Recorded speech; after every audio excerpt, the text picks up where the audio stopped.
Comme près de 40% des jeunes Français, je passais plus d'une demi-heure dans la salle de bain tous les matins pour me préparer, ce qui représente plus de 1 an et 7 mois de ma vie consacrée juste à me préparer le matin. Et ça sans ajouter le temps de la douche, ce qui représentait plus d'un quart d'heure chaque jour. On se retrouve au total avec plus de 45 minutes passées dans la salle de bain tous les jours. Ce qui est bien sûr énorme, tout ça pour un résultat qui est en plus décevant, une peau qui n'est pas définie, pas nette, avec des boutons, avec une peau grasse, qui est mal hydratée, etc., etc. Donc je voulais absolument faire cette vidéo pour que toi aussi tu puisses gagner du temps, car aujourd'hui, je passe au moins 3 fois moins de temps que ça pour me préparer le matin. On est aux alentours de 5 à 10 minutes de préparation pour au final un résultat qui est bien plus qualitatif, une peau qui est nette, sans boutons, une peau qui n'est pas grasse, etc., etc., des cheveux en bonne santé. Bref, je vais te définir toute ma routine d'hygiène d'aujourd'hui. Je vais te montrer quelles ont été toutes les erreurs que j'ai pu faire par le passé, les produits qu'il n'est pas utile d'appliquer et au contraire les produits que tu dois absolument utiliser si tu veux avoir une hygiène de vie qui est propre. Et donc, pour ça, on va commencer par parler de ce qui me semble être l'essentiel pour avoir une peau nette et de manière générale une hygiène corporelle qui est propre. Il faut que tu te rendes compte que 80% de ton hygiène, de ta peau et de ton corps se joue dans l'alimentation et dans l'hydratation. Ça sert à rien de vouloir blinder son armoire de produits cosmétiques en tout genre, parce qu'en 2025, on est très facilement tenté par cette surconsommation. À la télé, on en voit absolument partout. Quasiment toutes les secondes, il y a un nouveau produit cosmétique qui sort dans le monde, ce qui est absolument démesuré. Des produits toujours plus éclatants, anti-âge, anti-cernes, anti-rides, anti-vieillissement, des produits qui te permettent d'avoir une peau plus mate, tonique, exfoliant, matifiant, tout ce que tu veux. Alors que tout ça, tu n'en as absolument pas besoin, on a juste besoin de l'essentiel. Je t'ai toujours parlé de minimalisme dans cette chaîne et c'est exactement ce que je veux te transmettre dans cette vidéo. On recherche toujours le minimalisme et surtout ce qui donne le maximum de résultats avec un minimum d'efforts. C'est la loi du 80-20, le fameux Pareto dont je te parle absolument tout le temps. Si tu ne sais pas de quoi je parle, je t'ai fait une vidéo à ce sujet, va la voir. Il faut déjà que tu soignes ton alimentation et ton hydratation avant même de parler de tout ça. Parce que tout ça, c'est quoi? Ce sont des pansements sur ta plaie. Mais d'abord, il faut réussir à corriger le problème majeur, c'est-à-dire pourquoi est-ce que tu as cette plaie. Donc, si tu veux avoir une peau hydratée, ne commence pas à t'orienter vers une crème hydratante, que ce soit pour les mains, que ce soit pour le visage, etc., etc. De la même manière, si tes lèvres sont gercées, ne commence pas à t'orienter vers un baume à lèvres qui va t'hydrater tes lèvres, etc. Si tu as bien écouté et que tu as bien compris le concept dont je veux te parler, c'est l'hydratation qui déjà à l'origine devrait te rendre la peau absolument hydratée. Ça ne sert à rien de la supplémenter et de lui donner cette espèce de boost, si je peux dire ça comme ça, de la médecine, de la cosmétique, alors que le problème à la source, il n'est même pas réglé. Le problème à la source, c'est d'avoir une hydratation suffisante pour hydrater ta peau, tout simplement. Donc déjà, hydrate ta peau correctement en t'hydratant 1 à 2 litres d'eau minimum par jour, et après, on parlera de rajouter des produits pour hydrater ta peau, etc. Bon, déjà, on commence sur une bonne base. Ensuite, au niveau de tout ce qui est les défauts de la peau, on va parler de ça. Les défauts de la peau, il y a une grande cause principale que j'ai identifiée, en tout cas pour moi, parce que je tiens à préciser que chaque corps est différent, chaque peau réagit différemment à différents aliments, donc ce que je vais dire là n'est pas forcément valable pour toi, mais moi en tout cas ça a marché, donc je préfère te le partager. Précisément pour moi ça a été le sucre, le grand problème principal de ma peau. Il était évident quand je retirais le sucre dans mon alimentation, je voyais immédiatement que ma peau devenait bien plus nette, que mes boutons disparaissaient, mon acné de manière générale aussi.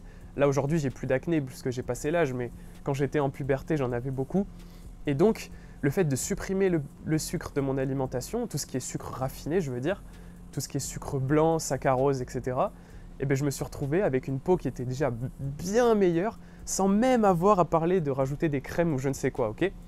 Donc déjà commence à supprimer ce sucre raffiné de ton alimentation. De toute façon, tu sais très bien que c'est bon pour toi, pas forcément que dans l'histoire de la peau, mais aussi pour tout le reste de ton corps. Ça n'a aucun intérêt de manger du sucre brut comme ça, à moins que tu ailles faire un effort physique ultra intense juste après, mais sinon oublie clairement, ta peau te remerciera. Ensuite, s'il reste encore des petits défauts, etc., et même de manière générale, si tu veux avoir la peau propre dès le matin, je te conseille quand même de te la nettoyer tous les matins. Et ça, c'est un excellent réflexe que tu dois avoir. Ça fait partie de ma nouvelle routine du matin. Et donc, j'utilise pour ça un savon pour le visage, tout simplement. Tu n'es même pas obligé d'acheter un produit comme celui-ci. Lui, je l'utilise parce qu'on me l'a conseillé, qu'il est très bien. Franchement, je l'aime beaucoup. Il n'y en a pas besoin de beaucoup en plus, donc ça fait faire des économies aussi. C'est un gel nettoyant de chez Aven qui s'appelle Clearance, pardon. Ça s'achète en petit ou grand format. Là, c'est le très grand format pour en avoir pendant 1 ou 2 ans. Donc, il suffit d'en mettre une petite noisette et tu laves le visage à l'eau, tout simplement, comme du savon. C'est pour ça que je te dis, tu n'as même pas besoin d'acheter ça. Tu utilises ton savon, tu te frottes le visage, tu le rinces et hop, tu as la peau qui est nettoyée dès le matin, ce qui t'évite d'avoir la peau grasse toute la journée, d'avoir cette sensation de saleté et même de manière générale, à chaque fois que tu touches ta peau, tu la vois grasse sur tes doigts. Non, ça, on oublie. On utilise un savon, on se nettoie le visage et puis c'est réglé. Normalement, rien qu'avec ces 2 actions, enlever le sucre raffiné et nettoyer ta peau tous les matins, tu devrais avoir des résultats exceptionnels. Vraiment, je rigole pas. Juste ça, moi, ça a complètement tout changé. J'ai rajouté aussi un 3e petit détail, mais franchement, c'est un peu du détail, c'est pour ça que je te le partage, mais c'est pas obligatoire. Vu que j'avais pas mal de points noirs, c'est pas le cas de tout le monde, moi c'était mon cas, j'ai rajouté aussi le dimanche, juste le dimanche, une fois par semaine, tu vois, on évite de faire ça trop souvent, un petit gommage de la peau sous la douche directement. Donc j'applique le gommage, je frotte. Pour ceux qui ne savent pas ce que c'est un gommage, c'est tout simplement des petites particules. Là, en l'occurrence, c'est des particules d'aloe vera, je crois, ou d'algues. Ouais, c'est de l'algue, là, ici. Bref, c'est des petites particules, ça peut être des noyaux d'abricot aussi, que tu vas frotter contre ta peau et cet effet abrasif, un peu comme si c'était du papier à poncer, va retirer les points noirs, retirer les imperfections de ta peau, ce qui fait que tu vas juste poncer ta peau, si je peux dire ça comme ça. Il n'y a rien de pas naturel là-dedans, au contraire, c'est que des produits, je le précise, qui sont très très bien notés, que ce soit sur Yuka, que j'utilise la majorité du temps parce que c'est très précis, mais aussi sur d'autres sites. Donc voilà, je rajoute ce gommage tous les dimanches, une fois par semaine, ça me prend littéralement 1 minute, je frotte, je rince, hop, c'est terminé, sous la douche en plus.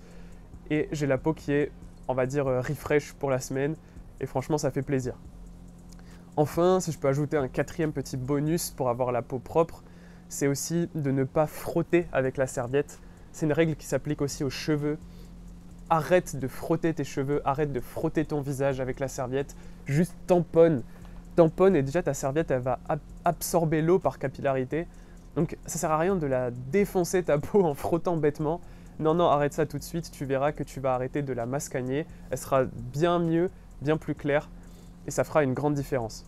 Si je fais un petit récap sur la propreté de la peau, on a donc supprimé le sucre raffiné, nettoyer son visage tous les matins, utiliser un gommage une fois par semaine en bonus et 4e bonus, ne pas frotter sa peau avec la serviette. Déjà, rien qu'en appliquant tout ça, je pense que tu as vu 90% des effets de la vidéo. Là, on va aller un peu plus dans le détail après sur d'autres sujets. On va aussi parler de l'odeur corporelle, donc reste bien jusqu'à la fin de la vidéo, c'est très important. Mais déjà, au niveau de la propreté de ton visage, etc., on est très très bien.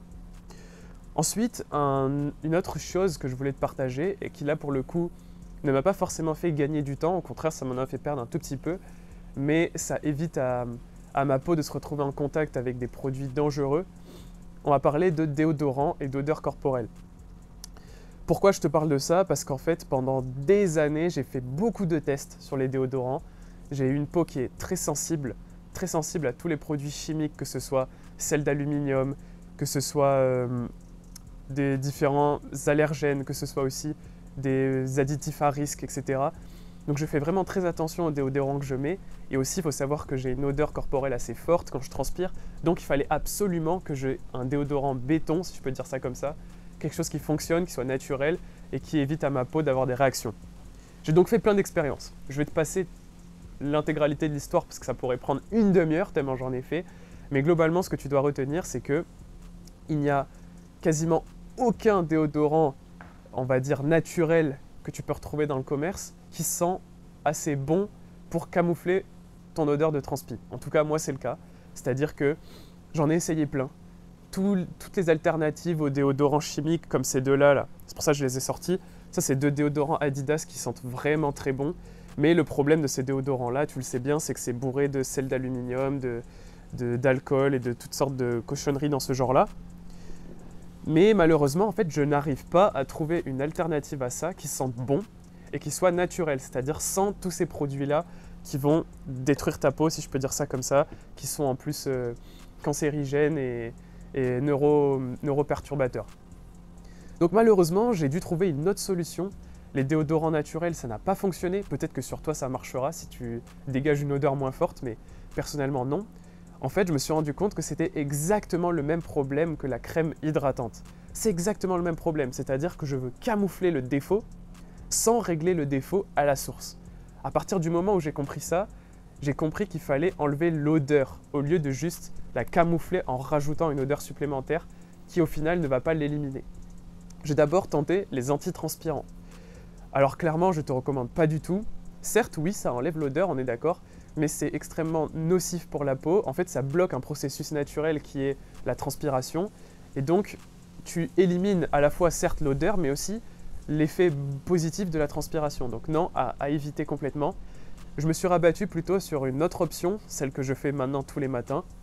C'est plutôt de prendre un gant de toilette, de le mouiller, et ensuite de passer ce gant sous mes aisselles, ce qui va en fait les nettoyer tout simplement, sans empêcher la transpiration de la journée, qui est normale, on est d'accord, mais ça va enlever l'odeur que j'ai pu accumuler pendant la nuit, et donc je vais pouvoir commencer ma journée en étant frais, en sentant bon, et par-dessus ça, je vais rajouter du parfum sur mes habits, pas sur ma peau, encore une fois pour la protéger, et je t'invite vraiment à faire pareil, on essaie d'éviter au maximum de s'exposer à des produits.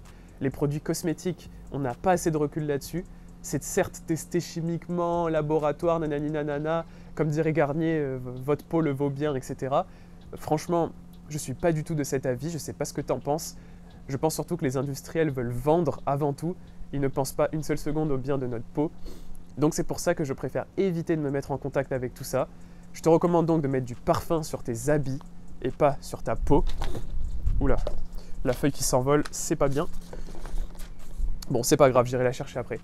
Donc je t'invite à mettre du parfum sur tes habits, sur ton t-shirt. Tu te mets quelques pchites et tu sentiras bon pour la journée. T'as pas besoin de te rajouter du déodorant par-dessus. Si tu n'as pas une odeur infecte, ça suffira largement. Je n'ai plus aucun problème d'odeur à partir de ça. Donc laver les aisselles tous les matins avec un gant de toilette et rajouter du parfum par-dessus. Voilà comment avoir une odeur corporelle qui est très bonne. On va même te complimenter parce que tu sens très bon. Et ça, c'est exactement ce qu'on veut. Ça, c'est ma crème pour les cheveux. Tous les matins, je me mets cette crème pour mes cheveux parce que j'ai les cheveux bouclés. Et pourquoi est-ce que je te parle de ça? C'est parce qu'en fait, chaque routine matinale est unique. Tu as une peau différente de la mienne, tu as des cheveux différents des miens, tu as une façon de transpirer, etc. complètement différente de moi. De manière générale, ton corps n'est pas le mien. Donc je préfère t'avertir dans cette fin de vidéo sur le fait que chaque routine matinale est différente, chaque besoin est différent. Donc tu auras besoin de produits pour toi, tu auras besoin de faire tes propres expériences, tu auras besoin de te faire un avis sur ce produit-là, peut-être cette routine-là par rapport à celle-là. Il va falloir que tu fasses des tests, que tu ajustes et qu'au final tu optimises toute ta routine pour avoir quelque chose de rapide, efficace et qui offre des résultats qui sont clairement au rendez-vous. Donc moi, si je te parle de cette crème, c'est parce que c'est très spécifique pour moi. J'ai besoin de mettre ça sur mes boucles le matin pour qu'elles soient bien définies. C'est une crème qui hydrate aussi un petit peu les cheveux, mais bon, comme je t'ai dit, je ne suis pas trop de cette team-là. Je préfère me dire qu'en buvant assez, ils sont déjà bien assez hydratés. Et d'ailleurs, on me demande souvent comment est-ce que tu fais pour avoir la peau aussi hydratée, comment est-ce que tu as les lèvres hydratées, les mains hydratées comme ça, alors que moi j'ai tout le temps la peau sèche. Et bien en fait, la réponse, elle est là, tu vois. La réponse, c'est juste, arrête de mettre ta crème hydratante, arrête de t'hydrater bêtement, hydrate-toi à l'origine en buvant de l'eau et ça suffira largement, tout simplement. Voilà ce genre de résultat que tu vas pouvoir avoir si tu appliques tout ce que je t'ai montré ici. Tout ça respecte le concept de minimalisme, j'insiste vraiment là-dessus. Rechercher l'efficacité avec le moins de choses possible, tout simplement. Ça, c'était ma routine avant de tous les matins, et je ne sais pas si tu arriveras à lire, je ne pense pas, mais tout ça pour dire qu'il y a beaucoup de tirées. Elle me prenait plus d'une demi-heure par jour, et tout ça, je peux lui dire au revoir. Hop! Puisque ce matin, je n'ai eu besoin que de 5 à 10 minutes pour me préparer. Un gain de temps qui est considérable, multiplie ça par le nombre de jours et le nombre d'années que tu vas vivre dans ta vie et tu te rendras compte que l'effet cumulé est absolument énorme. Je t'invite donc à mettre dans les commentaires ta routine matinale d'aujourd'hui et puis je vais te mettre aussi dans la description toute la routine que je fais le matin. Donc tu as bien fait de rester jusqu'à la fin de la vidéo, si je peux dire ça comme ça. Tu as le récapitulatif dans la description, comme ça tu peux copier-coller et faire exactement la même chose tous les matins. Je t'invite à voir ma vidéo sur le minimalisme, je te la mets juste ici, on se retrouve là-bas.